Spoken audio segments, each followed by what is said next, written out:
حضرت مولا علی نے ارادہ کر لیا دوسری شادی کرنے کا، پیغام نکاح آیا انہیں، حضرت علی نے ارادہ کیا اب سب کے لیے جائز ہے دوسری شادی کرنا۔ ہر ایک نے شادیاں کی تھی، حضور نے بھی نکاح کثرت سے کیے، حضرت علی کو بھی پیغام نکاح آیا۔ سیدہ پاک کے دل میں کچھ خیال آیا، معمولی ہستی نہیں نا، کچھ لوگ ایسے ہوتے ہیں وہ ہنس پڑیں تو پھول کھل جاتے ہیں، اور وہ اداس ہو جائیں نا تو خود بخود خزاں آ جاتی۔ لگتا ہے آج کوئی اداس ہوا تھا، سارے چمن میں اداسی چھا گئی۔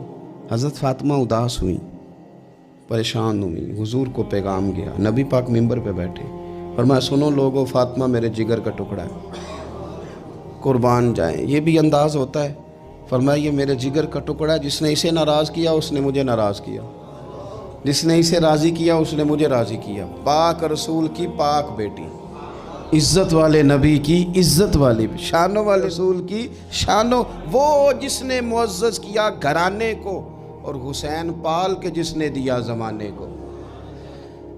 حضرت علی شیر خدا رضی اللہ تعالیٰ عنہ کہتے ہیں میں حاضر بارگاہ ہوا، حضور آپ جیسے حکم کریں، تو حضور نے فرمایا سب کے لیے جائز ہے دوسرا نکاح کرنا، پر جب تک میری بیٹی موجود ہے علی تیرے لیے جائز نہیں، تو نہیں کر سکتا دوسرا نکاح۔ یہ اعزاز ہے سیدہ فاطمہ کا، یہ اعزاز